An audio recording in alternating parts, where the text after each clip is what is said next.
un podcast de Cooperativa. Este es el podcast de Lo que queda del día, una presentación de cooperativapodcast.cl, otra forma de escuchar. Hola, soy Paula Molina y este es un nuevo episodio de Lo que queda del día. Te invitamos a suscribirte a través de Spotify o tu plataforma de audio favorita. En este episodio conversamos con el abogado constitucionalista, ex defensor del destituido integrante de la Suprema, Sergio Muñoz, respecto a las revelaciones que continúan surgiendo frente a la formalización de la ex integrante de la Corte Suprema, Ángela Vivanco. Y hablemos de Sala Cuna con la ministra de la Mujer y Equidad de Género, Antonia Orellana. Todo eso y más en este episodio.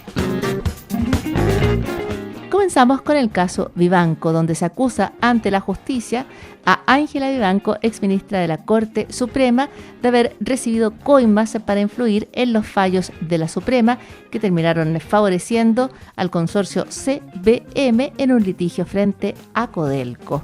Conversamos con Jorge Correa Sutil respecto a las esquirlas del caso Vivanco. Mi primera emoción, al menos, es una rabia muy grande, ¿no?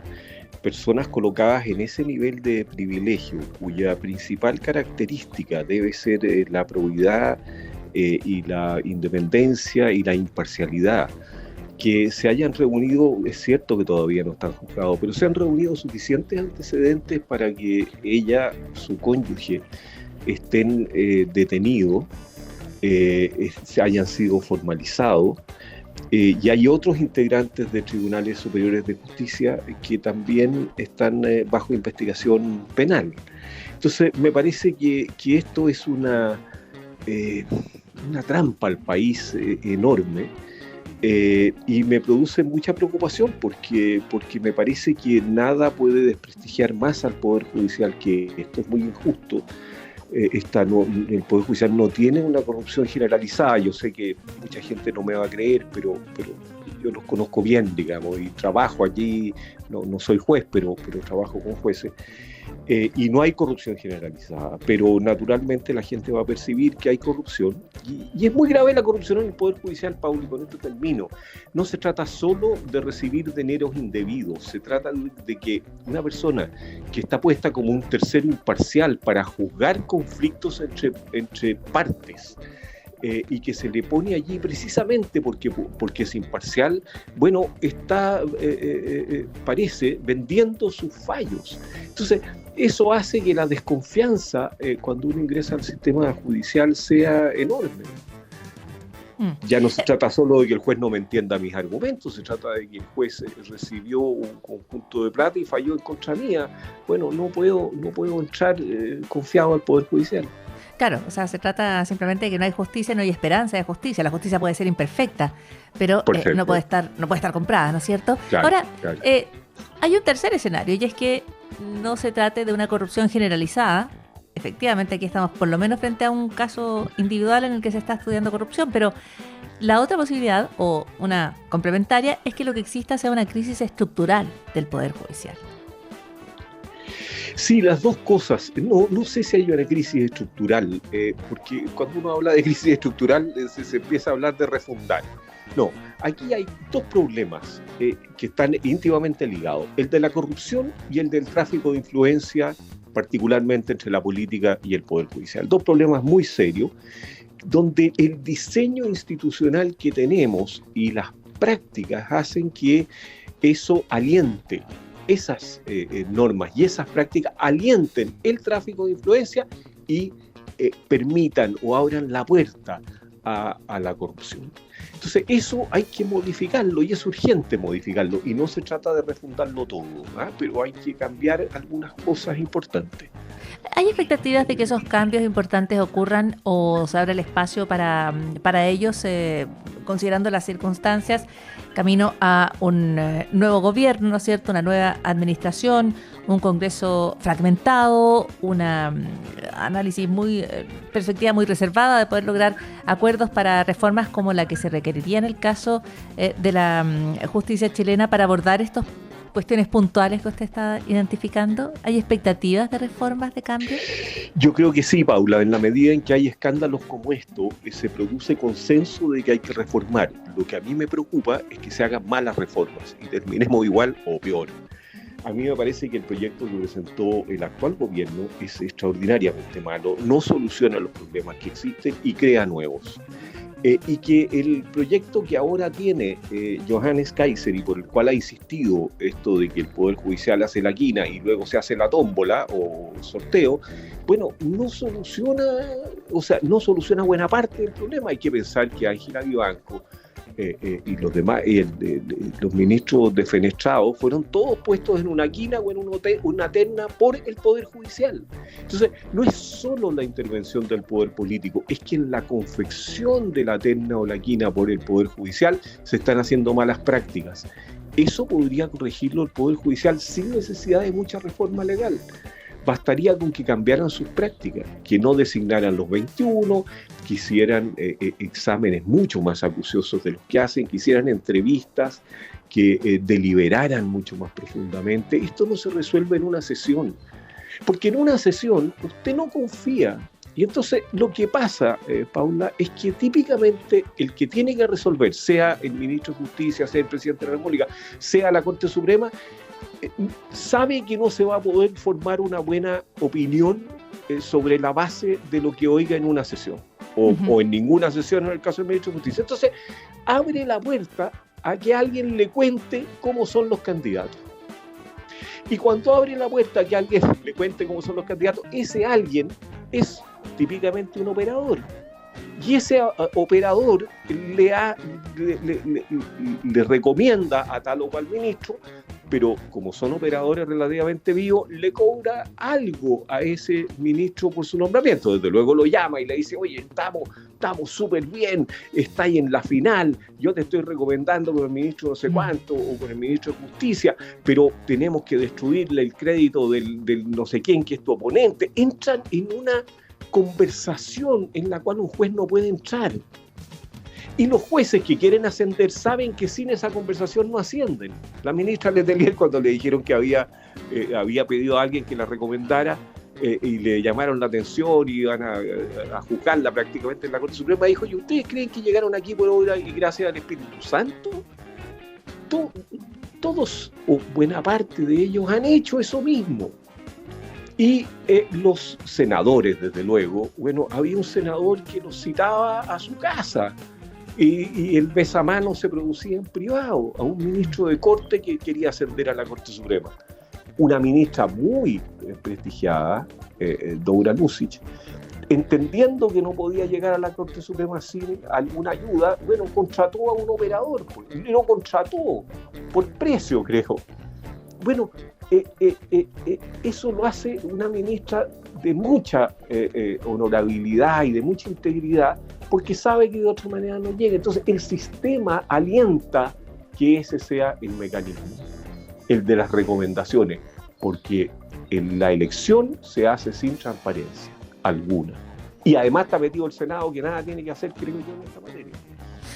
Hay varios puntos entonces que sin refuntar, como advierte, podría mejorar el sistema que hoy deja espacios para muchísima opacidad y algunas prácticas que usted ha escrito de manera muy somera, pero que además han sido en muchas de ellas motivo de escándalo en su momento, sin que realmente nada haya cambiado hasta ahora, ¿no es cierto?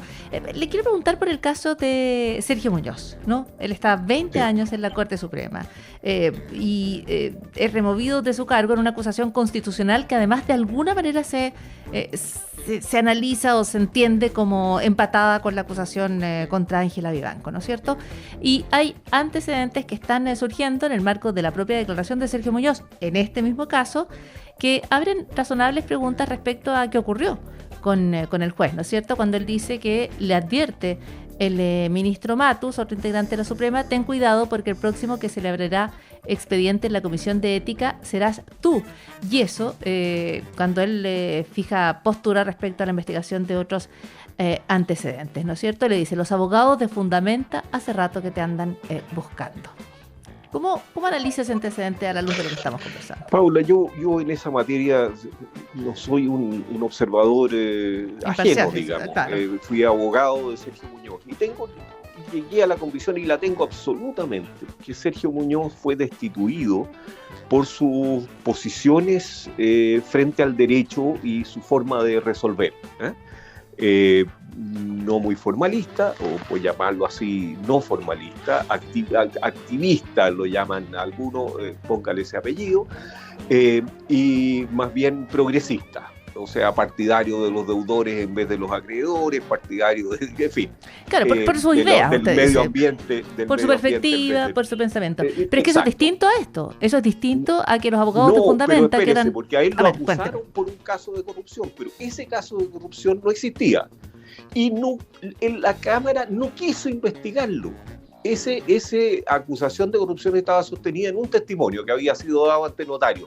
Yo pedí y rogué que a esa persona la citaran para que dijera, por lo menos ante la comisión, yo no la conozco a esa persona, y ratificara sus dichos. Si lo ratificaba, Sergio Muñoz estaba perdido. Pero si no lo ratificaba, Sergio Muñoz estaba salvado. Bueno, no quisieron citarla, o sea, no tenían ningún interés en saber la verdad sobre el caso de corrupción, porque lo estaban juzgando de verdad por otra cosa.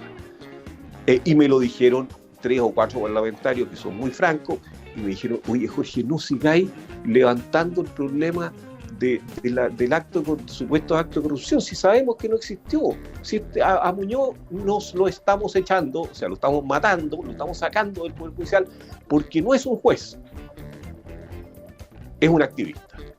Bueno, entonces torcieron la ley y chacrearon todo, hicieron una carnicería para sacar a Muñoz.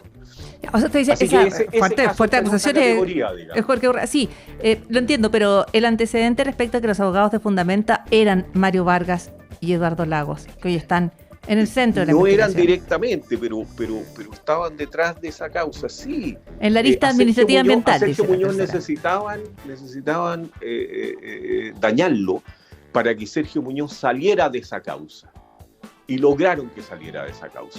Y una vez que Sergio Muñoz estaba acusado, bueno, alguien hizo una vendetta, no sabemos quién, y dijo, acuérdense que Sergio Muñoz tiene esta yayita. Y todos dijeron, sumémoslo y peguémoslo con la Ángela Vivanco, que va a morir de todas maneras, porque ya estaba el ambiente para que muriera, y si lo pegamos, nos logramos deshacer de Sergio Muñoz. Y eso es lo que hicieron. Entonces hubo una maldad de corrupción y hubo una maldad política detrás de la destitución de Sergio Muñoz. Descarnado relato el que hace Jorge Correa Sutil respecto a los hechos de Muñoz. Yo puedo dar fe y puedo señalar detalles que me llevan a esa conclusión. Pero Aún así, en este escenario usted dice los cambios que se requieren en el sistema de nombramientos, en la participación que tienen los políticos derechamente en la Corte Suprema, no requieren cambios estructurales, usted dice no refundacionales, sino algunas medidas puntuales. ¿Y tiene esperanza en que eso ocurra en el próximo gobierno? No, a ver, yo creo que en la confección de la terna y la quina que la hace el Poder Judicial no requerimos grandes reformas. Ojalá tuviéramos una reforma para que no sean 21 ministros de la Corte Suprema los que elijan a las Cortes de Apelaciones y sea un número de 5 o 6 para que puedan deliberar, para que puedan estudiar los antecedentes a fondo, etc. Pero todo lo demás lo puede hacer el Poder Judicial con plena autonomía. O sea, pueden estudiar mucho más a fondo los antecedentes, pueden hacer comparecer mucho más largamente a los candidatos a su escritorio, abiertamente, digamos, no escondidamente, y pueden deliberar mucho más. Una vez hecha la terna o la quina, yo no me parece el sorteo de Kaiser, pero sí me parece que solo debe participar el presidente de la República, fuera del Senado, más allá de que los 3 poderes del Estado le dan más legitimidad, toda una cosa académica, pero que finalmente se traducen en corrupción o tráfico de influencias, al menos de una intensidad infinita. Entonces, saquemos al Senado, que por lo demás nunca estuvo en la tradición chilena, dejemos al presidente de la República y démosle un placito cortito para que resuelva. 3 días, 4 días, de tal manera de que si hay lobby se produzca en pocas horas y se acabó. Y si el presidente de la República no elige dentro de los 3 días, bueno, queda el primero de la quina, o el más antiguo, me da lo mismo, o hace un sorteo como quiere Kaiser. Estás escuchando el podcast de Lo que queda del día, una presentación de cooperativapodcast.cl. Y hablemos de Tesalacuna, un proyecto que quedaría para marzo, de acuerdo a los planteamientos que hizo hoy la ministra de la Mujer y Equidad de Género, Antonia Orellana. ¿Qué pasa con el proyecto de Tesalacuna?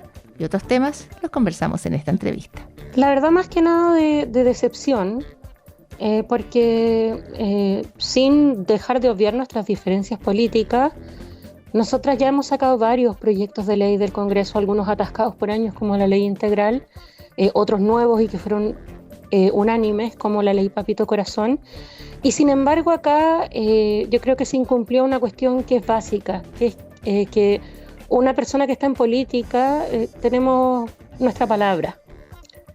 Y como ejecutivo estuvimos muchas veces disponibles a enfrentar críticas desde nuestro propio sector para poder buscar un acuerdo en Sala Cuna. Fue así cuando presentamos el 2024 la primera indicación y mucha gente se enojó porque no retiramos el proyecto que venía del gobierno del presidente Piñera. Pero eso fue también un gesto a la oposición. Podríamos haberlo puesto en votación durante el momento de campaña presidencial y desde los sectores de Chile Vamos se nos pidió que no, porque en eso tenían diferencias con republicanos y no las querían asusar, y por el bien del proyecto postergamos, y por lo tanto el que ayer nos hayamos enterado en la sala del Senado que quien preside la comisión estaba fuera del país, y que no íbamos a tener la posibilidad de citar a la comisión para poder dar un paso más, siendo que incluso el senador Felipe Cast, y ahí quiero destacarlo, la senadora Rincón lo había dejado en reemplazo y había dado acuerdo para citar en Hacienda a continuación. Es decir, había un camino que seguir, que queda trabado por algo que me parece que es poco leal, es poco valiente. Si están en contra del proyecto, muéstrenlo de cara a la ciudadanía, pero no impidan que se tramite. ¿Por qué apuntan directamente a la UDI? ¿La UDI falla a su palabra, como usted está diciendo? Bueno, la verdad es que habíamos iniciado un diálogo hace ya 4 meses que tenía que ver en 4 puntos. Y acá, perdón, pero los trámites legislativos son bien complicados para la ciudadanía. En Chile tenemos una norma, que es el artículo 203 del Código del Trabajo. Esa norma dice, desde 1917, que la Sala Cuna es una obligación del empleador, pero lo limita a la madre. Es una obligación respecto a la madre trabajadora y no todas las madres, solamente las que trabajan en empresas de más de 20 trabajadoras. Eso tiene varias consecuencias. Una es que se excluye a los hombres del derecho a Sala Cuna y por lo tanto se recarga a la mujer. 2, que pagamos el costo de la natalidad directamente en nuestras tasas de contratación, porque es a todas las mujeres a las que les cae la sospecha de ir a ser la número 20. Y por lo tanto, ¿cuántas se suelen contratar? Menos de 20. Tenemos una contratación más baja que es directamente atribuible a esta norma. Y en tercer lugar, también lo que provoca esto es que en las empresas hay un costo instalado respecto a la Sala Cuna, pero es muy desordenado. Cada empresa lo cumple de distintas formas y termina siendo más caro de lo que nosotros proponíamos o proponemos todavía.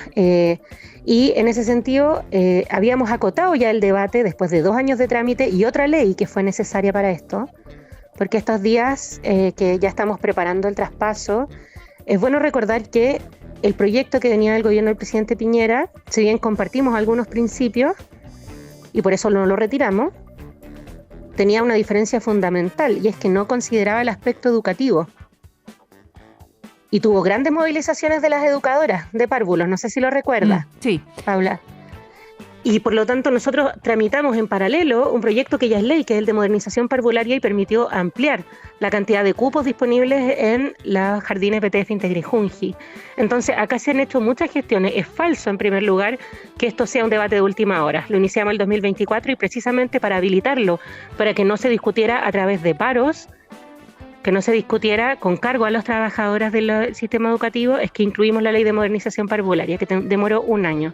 Y llevamos 4 meses discutiendo. Y ahora cuando íbamos a ingresar indicaciones de acuerdo, donde estaban 3 de 4 puntos, diría yo, ya zanjados, y lo otro, perdóname, pero no es un punto estructural, es como informa el empleador al IPS. Perdona, pero eso no es un punto central. No se cita a la comisión, nos enteramos en la sala del Senado de que el senador Sangüesa pide un permiso constitucional, eso quiere decir que él no puede, ya porque está de permiso constitucional, citar a la comisión y que por lo tanto esto no se ve antes del receso legislativo.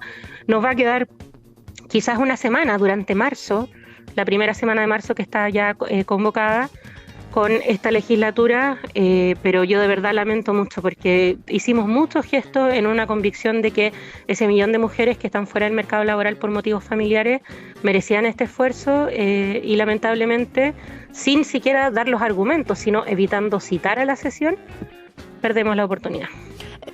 Creo que no me respondió porque apunta a la UDI, porque a la UDI no a Renovación Nacional, a Chile Vamos, a otros partidos. Porque durante el día de ayer el presidente de Renovación Nacional, el senador Galilea, nos dijo de su disposición, incluso para poder convocar a una sesión a través de un acuerdo de la sala. La senadora Jimena Rincón dejó un reemplazo, el senador Felipe Kast, para que pudiera sesionar Hacienda, y el senador Felipe Kast incluso citó, sin estar listo, lo de educación. El senador Walker nos dijo que estaba firme, que consideraba que ya habían elementos para un acuerdo. Pero nada de eso importó porque no se pudo sesionar, y ahí lamentablemente el Ejecutivo no es el que cita, es el Legislativo, y eso está a cargo de una presidencia, una comisión, y esa comisión está a cargo de la UDI.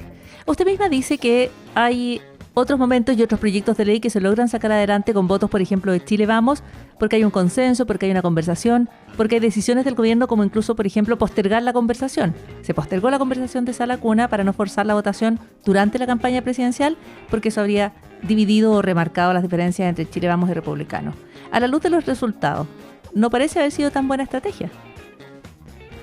La verdad es que por eso partí lamentando, porque creo que hay un elemento fundamental en política que es el cumplir con los hechos, lo que se habla en palabras. Y eso fue un gesto de diálogo hacia un sector de Chile Vamos que sabíamos que quería avanzar, pero que estaba solucionando otros temas también. Como nos ha pasado también a nosotros desde el Ejecutivo, de repente hay temas internos de la coalición que nos dificultan algo. Y por lo tanto no quisimos forzar una votación que podía tumbar el proyecto. Y lamentablemente yo no desconozco cuál fue la discusión respecto a esto, pero puedo decir que técnica no fue.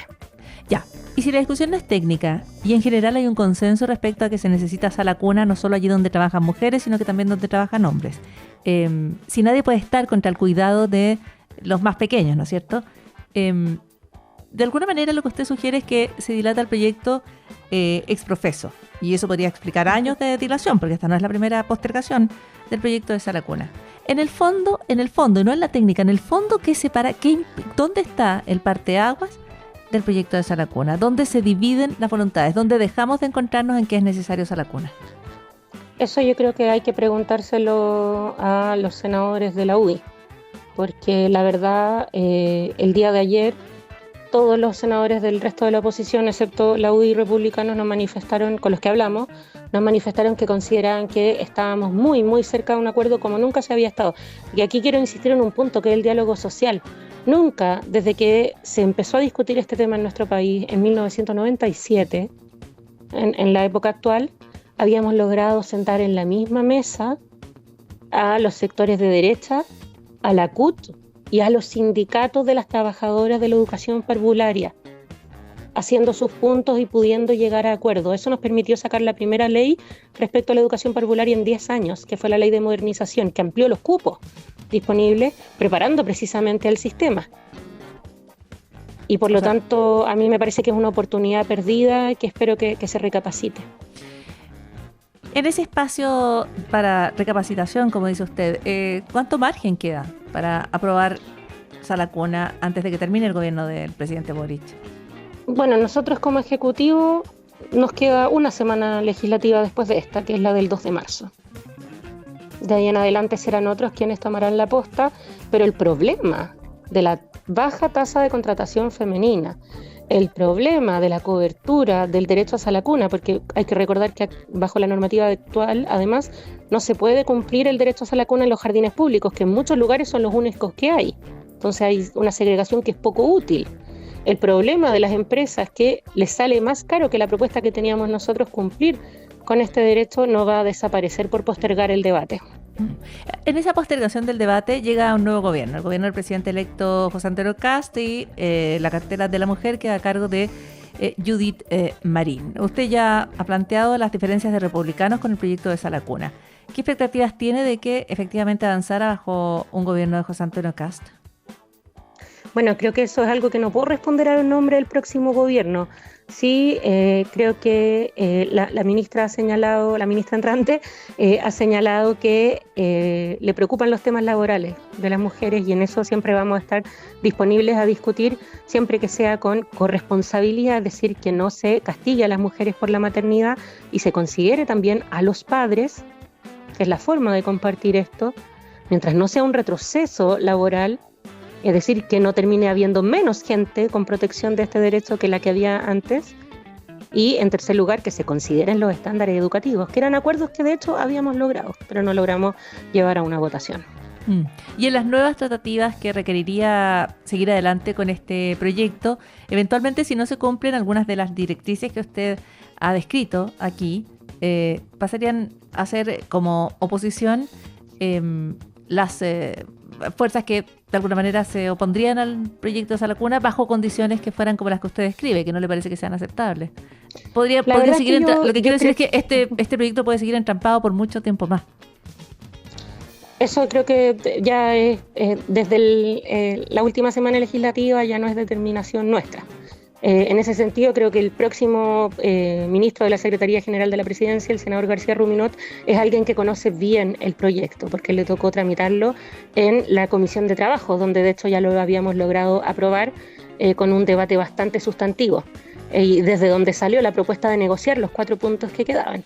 Así que ahí el senador García Ruminot, que de hecho estuvo conmigo en la OIT, junto a Chile Mujeres, junto a Comunidad Mujer, sociedad civil, sindicatos, hablando de esto y comprometiéndose a empujarlo, es el que va a tener más bien ahí la batuta.